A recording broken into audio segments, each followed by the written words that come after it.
श्री गोविंद प्रभु महाराज की जय। आज श्री गोविंद प्रभु महाराज का अवतार दिन है और महानुभाव विचार यूट्यूब चैनल में लीलाओं का जो शेष भाग है उसके ऊपर इस अंक में प्रकाश डालेंगे। श्री गोविंद प्रभु महाराज जी रिद्धपुर में समाज के घरों घरों में हर समाज के घर में जाते थे, कोई भेदभाव नहीं था। जो दुखी थे उनको सहायता करते थे, उनका दुख निवारण करते थे, कोई अड़चन में उसको मदद करते थे। एक दिन जिस परिवार में श्री प्रभु बाबा जी हमेशा जाते थे, उस परिवार में एक बालक का देहांत हो गया। उसका अंतिम संस्कार भी किया गया। जब श्री प्रभु बाबा जी उस घर में गए तो वो माता रोने लगी और रोकर बताने लगी कि राहुल, जिस बच्चे के साथ आप खेलते थे वो बच्चा मर गया, मेरा बच्चा मर गया। बहुत दुखी थी, वो रो रही थी, विलाप कर रही थी, श्री प्रभु बाबा जी को अपना दुख बता रही थी। तो श्री प्रभु बाबा जी ने उसको कहा, आओ मेली जाए, आनी आनी ना मने, मतलब जा स्मशान भूमि में जा और उस बच्चे का प्रेत लेके आ। श्री प्रभु बाबा जी ने उसको कहा, लेकिन वो बोलने लगी कि राहुल, वो तो मर गया, अब लाने से क्या मतलब है। तो श्री प्रभु बाबा जी ने कहा कि जा और लेके आ, लेकिन नहीं गई वो। फिर श्री प्रभु बाबा जी स्वयं जहाँ उस बच्चे को जमीन में उसको गाड़ा था वहाँ पहुँच गए, मिट्टी निकाल करके उस बच्चे का प्रेत निकाला, उसको झाड़ फूस की और उसको अपने कृपा दृष्टि से जीवित किया। वो बच्चा रोने लगा, हंसने लगा और वो जीता जागता बच्चा ला करके उस माता को श्री प्रभु बाबा जी ने दिया। लेकिन वो माता डर गई। वो राहुल को बोलने लगी, राहुल हे सब परते ना, ये प्रेत लेके जाओ, दृष्टि के आड़ बस दूर लेके जाओ। वो पीछे हट गई, उसने लिया नहीं बच्चा। तो श्री प्रभु बाबा जी उसको दे रहे थे, लेकिन उसने बच्चा लिया नहीं। तो उसकी पड़ोस में एक बुढ़िया रहती थी, वो निपुत्रिक थी। तो श्री प्रभु बाबा जी ने उस बच्चे को उस बुढ़िया के झोले में डाल दिया। वो बच्चा उस बुढ़िया को दिया। वो बुढ़िया भी, उसको भी प्यार आ गया, वो भी उसको उसकी स्तन की चोंची उस बच्चे के मुख में डाली, उसको भी दूध आ गया और वो बच्चा पीने लगा। बुढ़िया खुश हुई, मुझे श्री प्रभु बाबा ने बच्चा दिया। वो निपुत्रिक थी, बच्चा उसको दिया, चले गए श्री प्रभु बाबा जी। कुछ दिन के बाद वो जो माता थी उसका प्रेम जाग उठा और वो उस बुढ़िया को कहने लगी कि ये मेरा बच्चा है, मुझे वापस दे दे। तो वो बुढ़िया कहने लगी कि नहीं, मुझे राहुल ने दिया है, मैं तुझे नहीं दूंगी। तो वो कहने लगी ये मेरा बच्चा है, वो कहने लगी मुझे राहुल ने दिया है, मैं नहीं दूंगी। और दोनों माताओं में झगड़ा लगा। फिर ये विवाद उस ग्राम के महाजनों के पास गया, सभा बैठी और सभा में उस बुढ़िया ने कहा, जब श्री प्रभु बाबा जी राहुल उसको दे रहे थे, उसने लिया नहीं, अब वो मांग रही है, ये मेरा बेटा है, मुझे श्री प्रभु बाबा जी ने दिया है। तो महाजनों ने न्याय दिया कि ये बेटा उस बुढ़िया का ही है। जो पहली वाली माता है उस बेटे के ऊपर प्यार कर सकती है, लेकिन ये बेटा वो दूसरी माता के पास ही रहेगा। ऐसे अनंत चमत्कार श्री प्रभु बाबा जी ने रिद्धपुर में किए। हमारे साधन दाता भगवान श्री चक्रधर स्वामी जब पहली बार रिद्धपुर में आए हरिपाल के रूप में, शके 1142 में हरिपाल देव रिद्धपुर में आए। उस समय श्री प्रभु बाबा जी रांदवन हट में बैठ करके शेंगुल बुड्ढे की आराधना कर रहे थे और हरिपाल देव जी आए। ये घटना 1142 की है, मतलब श्री प्रभु जी का अवतार हुआ 1109 में और 9 और उसके पश्चात 1142 में श्री चक्रधर महाराज जी ने अवतार लिया भरवस नगरी में हरिपाल देव का पति स्वीकार करके, और फिर हरिपाल देव बन के श्री चक्रधर महाराज जी रिद्धपुर में आए। तो रांदवन हट में शेंगुल बुड्ढे की आराधना कर रहे थे श्री प्रभु बाबा जी। तो हरिपाल देव ने वहां से श्री प्रभु महाराज जी को काया प्रणिपात किया। प्रसन्न हुए श्री प्रभु महाराज जी, और उन्होंने खाते खाते जो आराधना कर रहे थे शेंगुल बुड्ढे की, वो पदार्थ आधा चबाया हुआ था, तो वो हरिपाल देव की तरफ उन्होंने फेंक करके उनको प्रसाद दिया और कहा, अरे घे ना मने, घे ना मने। ये प्रसाद हरिपाल देव को दिया। हरिपाल देव ने वो प्रसाद स्वीकार किया और हरिपाल देव को वहां श्री गोविंद प्रभु महाराज जी ने ज्ञान शक्ति का प्रदान किया। ज्ञान शक्ति का हरिपाल देव जी ने स्वीकार किया। जब परमेश्वर का अवतार होते हैं तो अवतार होने के पश्चात परमेश्वर अवतार ज्ञान शक्ति का स्वीकार करते हैं। तो इस जगह भी हरिपाल देव, जो परमेश्वर के अवतार हरिपाल देव का पति स्वीकार किया हुआ था, श्री चक्रधर महाराज जी ने श्री गोविंद प्रभु महाराज जी से ज्ञान शक्ति का स्वीकार किया और वही चक्रधर नाम, श्री चक्रधर नाम का स्वीकार किया। श्री हरिपाल देव को श्री प्रभु बाबा जी ने कहा, चक्रु होय आता चक्रधरु होय, माझा होय घे घे। इस शब्द में उनको ज्ञान शक्ति प्रदान की और हरिपाल देव का नाम श्री चक्रधर ऐसा रखा। तो वहां से श्री गोविंद प्रभु बाबा जी हमारे साधनता भगवान श्री चक्रधर स्वामी जी के गुरु बन गए। फिर वहां से श्री चक्रधर महाराज जी सालबरडी के पर्वतराजी में चले गए। जब भी श्री चक्रधर महाराज जी रिद्धपुर में आते थे तो श्री गोविंद प्रभु महाराज जी के सामने बड़ी विनम्रता के साथ अपना शिष्य धर्म निभाते थे। वैसे तो दोनों भी ईश्वर अवतार थे, ईश्वर अवतार है, श्री चक्रधर महाराज जी भी ईश्वर अवतार है, श्री गोविंद प्रभु महाराज जी भी ईश्वर अवतार है, लेकिन शिष्य ने गुरु के सामने किस तरह वर्ताव करना चाहिए, इस श्री चक्रधर महाराज जी ने वहां स्वयं आचरण करके सबको दिखाया है। रिद्धपुर को श्री चक्रधर महाराज जी ने रिद्धपुर नाम से कभी भी नहीं उच्चारण किया, परमेश्वरपुर।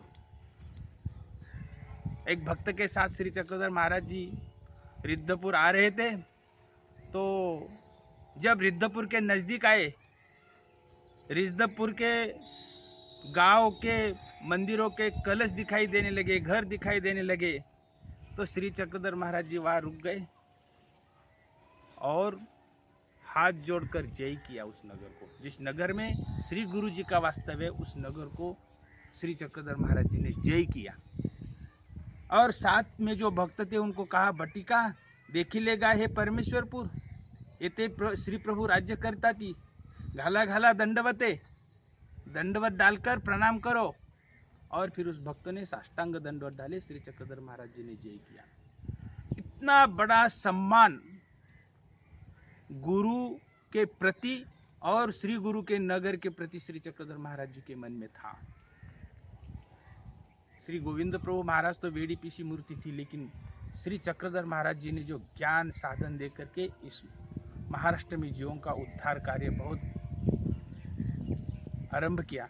और श्री प्रभु बाबा जी की सेवा में हर समय कोई ना कोई भक्त श्री चक्रधर महाराज जी भेजते थे। महादायसा का जो धवले नामक काव्य है, इसकी प्रेरणा श्री गोविंद प्रभु महाराज जी से ही प्राप्त हुई थी उनको। एक बार श्री प्रभु जी की सेवा में जब महादायसा रिद्धपुर में आई थी, श्री चक्रधर महाराज जी ने उनको भेजा था, वहां रहती थी सेवा करने के लिए। तो एक दिन महादायसा भिक्षा के लिए जा रही थी, तो रास्ते में जो विवाह के समय जो चीज़ें बेचती है, वो तेलीन वहाँ मिली, एक स्त्री मिली, तो उसने उससे वो मुंडावड़ा मराठी में बोलते, वो खरीदी और आकर के श्री गोविंद प्रभु महाराज जी को विवाह का अवसर किया। तो उस समय विवाह स्वीकारू इस लीला में श्री गोविंद प्रभु महाराज जी ने महादाईसा को आज्ञा की कि आओ मेली गाय ना म्हणे, गाय गाय ना म्हणे, श्री कृष्ण रुक्मिणी गाय म्हणे, तुरिया थाट गाय म्हणे। और श्री गोविंद प्रभु जी की आज्ञा होते ही महादाईसा ने वहाँ श्री कृष्ण महाराज और रुक्मिणी के विवाह का प्रसंग के ऊपर धवले नामक काव्य गाने लगी और वह धवले काव्य की निर्मित की। महादाईसा ने जो धवले काव्य निर्माण किया वो मराठी का आद्य स्त्री काव्य माना जाता है और महादाईसा को मराठी भाषा की आद्य कवयित्री मानी जाती है। श्री गोविंद प्रभु महाराज जी की कृपा से ही उन्होंने धवले नामक काव्य की निर्मित की है। श्री गोविंद प्रभु महाराज जी वेड़े पीछे अवतार थे। जब द्राविड़ देश का एक ब्राह्मण उसके शास्त्र पुराण में ऐसा उसको पढ़ने को मिला कि वराड प्रांत में एक ईश्वर अवतार है, वहां जीवों का उद्धार कार्य कर रहा है, तो उनका पुराण में उसने देखा, शास्त्र पुराण में, और वो दर्शन के लिए वो द्राविड़ देश का ब्राह्मण निकला और रिद्धपुर आया। श्री प्रभु जी महाराज जी का दर्शन लिया और जो भी उसने पढ़ा था पुराण में वो उसको वहाँ उसकी खातरी हो गई कि यही है जो मैंने पढ़ा है ग्रंथों में, यही ईश्वर अवतार है। उसने दर्शन वगैरह लिया और कहा कि आप प्रश्न पूछा, तो श्री गोविंद प्रभु महाराज जी ने उनको कहा, न हम मनुष्यो न सदेव यक्षो न ब्राह्मण न क्षत्रिय वैश्य शूद्र न ब्रह्मचारी न गृही वनस्थो भिक्षुर्न चाहम निज बोध रूपम। ये संस्कृत का श्लोक श्री गोविंद प्रभु महाराज जी का पूरे चरित्र काल में ये संस्कृत का एक श्लोक श्री गोविंद प्रभु महाराज जी के श्रीमुख से प्रकट हुआ है। समाज में जब उन्होंने जीवोद्धार का कार्य किया तो जीवोद्धार का कार्य अपने वर्तन से, आचरण से और कर्म से किया। श्री गोविंद प्रभु महाराज का दयालु हृदय का इतने बड़े, वो तो दया माया कृपा करुणा के सागर थे। ईश्वर के पास तो दया माया कृपा करुणा होती है, लेकिन उस पंचक्रोशी में जिसके भी ऊपर संकट आता था वो श्री प्रभु बाबा जी की याद करता था। एक बहू थी, उसको मायके में भी कोई नहीं था, ना भाई था ना बहन थी, वो सावलापुर उसका गांव था, और उस बहू को उसकी एक दिन उसके पति ने मारा पीटा, तो वो दुखी हो गई, रोने लगी। तो उस पति ने मारा पीटा इतना ही नहीं, उसको घर से निकाल दिया और कहा, नी दैवी नी दैवी, तू ऐसी है कि तेरे को निदैवी है, तू कोई भी नहीं तेरे संसार में, ऐसी तू दुर्दैवी है, चली जा मेरे घर से। उस पति ने उस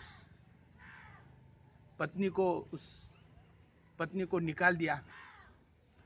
तो वो घर से बाहर निकली, चलने लगी। तो उसने बाद में पूछा, तू कहाँ जा रही है? तो बोली, ये नहीं, ये जा रही है यहाँ रिद्धपुर जा रही हो। तो उसने कहा, कौन है वहां तेरा? तो उसने कहा, कौन है? राहुल है, श्री गोविंद प्रभु महाराज है मेरा माहिर, वहां जा रही हूं मैं। और वो निकली, ऐसी रोते रोते निकली, दुखी कष्टी निकली रिद्धपुर के रास्ते से। तो वो पति भी पीछे पीछे चलने लगा। उसको लगा कि जाएंगे कहाँ, इसको कोई भी नहीं जाएंगी, रो कर शांत होने के बाद घर वापस आएंगी, ऐसा उसको लगा। लेकिन वो रिद्धपुर की तरफ जा रही तो वो भी उसके पीछे निकला।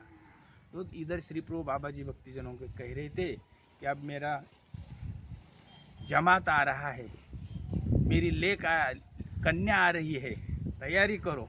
श्री प्रभु बाबा जी ने कहा, वो लेक आई। श्री प्रभु बाबा जी के गले में पढ़कर बहुत रोई हो, उसका दुख हल्का हुआ। श्री प्रभु बाबा जी ने उसका दुख दूर किया और कहा कि मैं तेरा माहिर हूँ, मैं तेरा मायका हूँ, माँ बाप सब,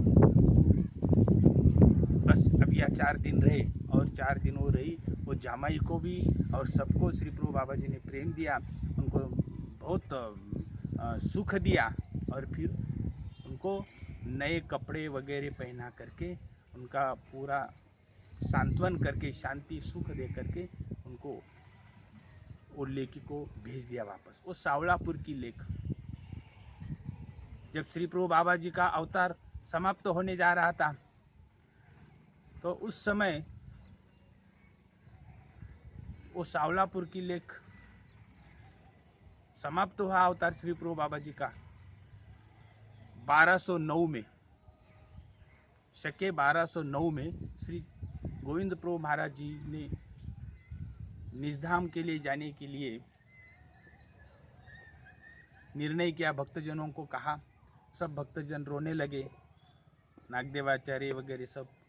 उन्होंने कहा कि हे प्रभु बाबा जी, श्री प्रभु बाबा जी, श्री चक्रधर महाराज जी जब उत्तरापंथ को चले गए, उस समय हमने उनको कहा था हम कहाँ जाए, तो श्री चक्रधर महाराज जी ने हमें कहा था कि आप रिद्धपुर में श्री गोविंद प्रभु महाराज जी के चरण में सन्निधान में जाओ, उनके श्री चरणों में जाओ, उनके सन्निधान में जाओ।